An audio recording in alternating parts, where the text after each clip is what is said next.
Hello and welcome to another GCSE revision video, and in this video we're going to take another look at linear equations.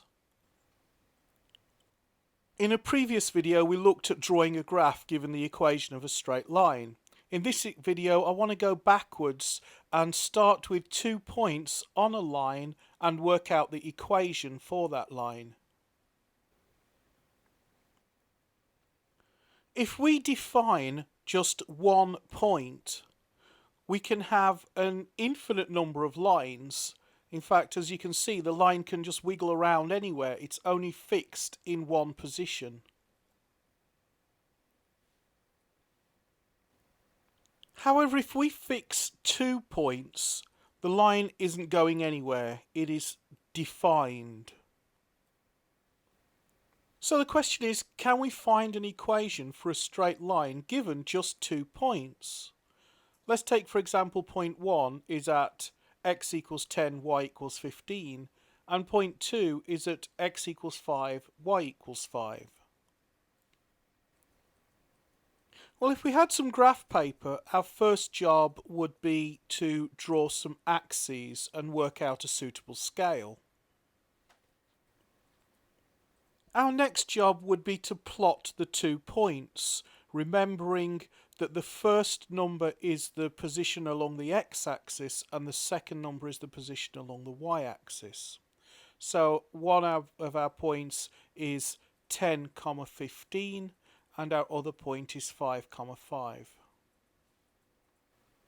And now we can take our straight edge and draw a straight line through those 2 points. We can read off the y-intercept directly from the graph. We can then measure how high the line has risen by subtracting the y-coordinates of both points. We can then work out how far along the x-axis the line has run by subtracting the 2 x-coordinates. And by dividing the rise by the run, we can get the slope of the line. And now we have both the slope and the y-intercept. We can label the graph. Okay, fair enough, but can we find the equation for the line without having to resort to drawing a graph? Well, we can certainly use the same method we did when we drew the graph. To get the slope, all we do is subtract the 2 y-coordinates to get the rise.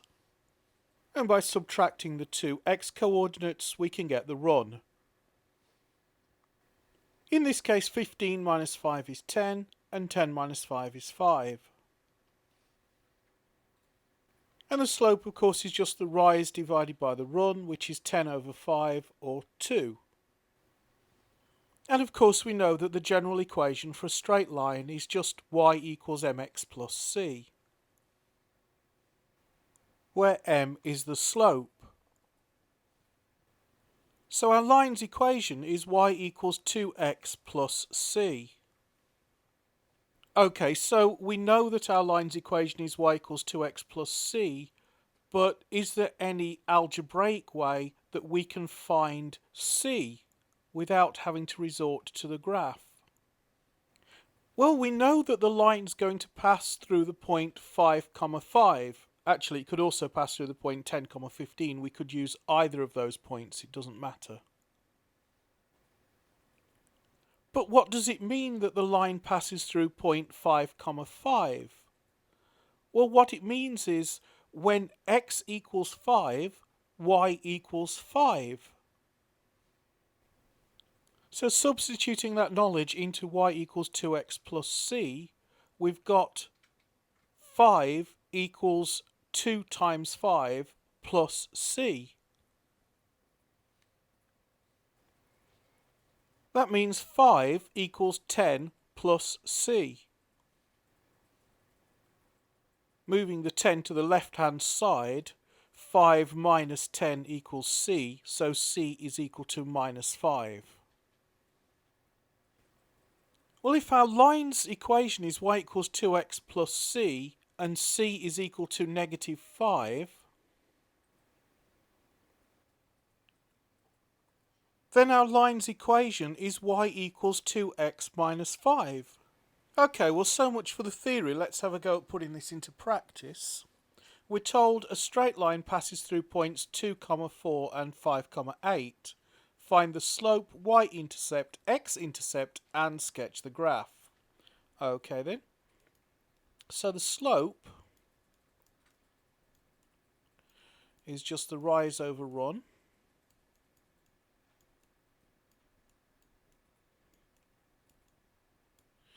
Which is equal to 8 minus 4 over 5 minus 2, which is equal to 4 over 3. So that's our slope.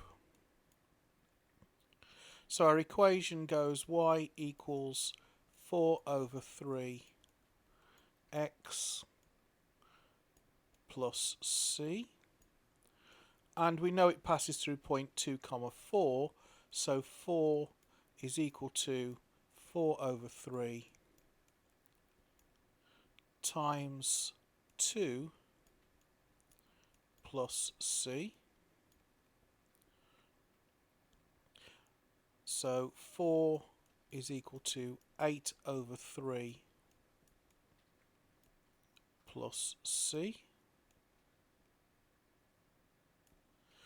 Multiplying everything through by 3, 12 is equal to 8 plus 3c. So 12 minus 8 is 4, so 4 is equal to 3c. So our y-intercept, I'm just going to put y-int, is equal to 4 over 3. Which is the same as our slope. So our equation is y equals 4 over 3 x plus 4 over 3. I'm just going to remove some of those calculations to make space.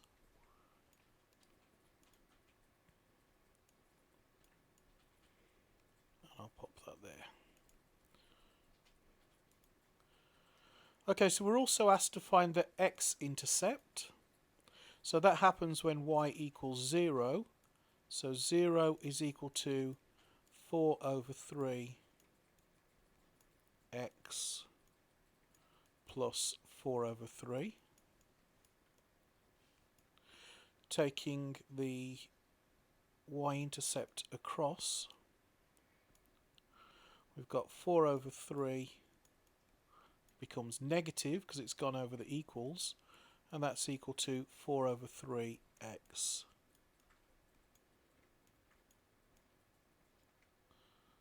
So of course x equals -1.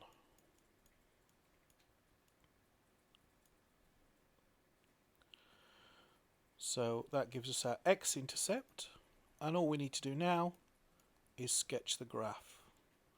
In fact, I'm going to remove these workings so we don't need them anymore. Obviously on an exam you can't do that, but you need to show your workings to get the marks on the exam. I'm just pushed for space. Okay, so we've got our slope, our y-intercept, our x-intercept. All that's required now is that we sketch the graph. So I'm going to draw some axes here.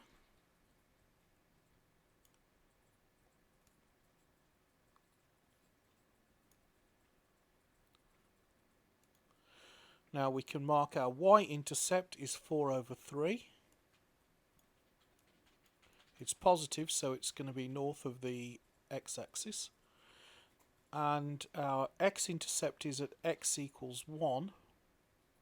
Sorry, x equals -1, so it's going to be left of the y-axis. So that's -1.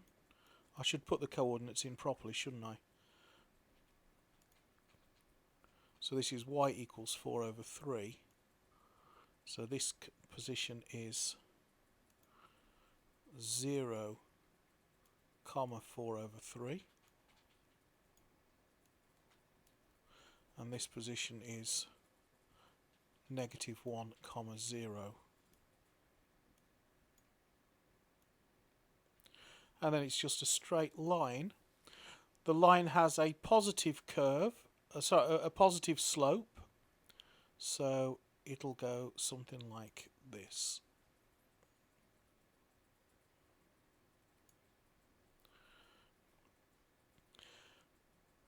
Okay, I hope that was helpful. Why don't you have a go at practicing some examples for yourself, and good luck with your revision and good luck with your exams, and I'll see you in another video.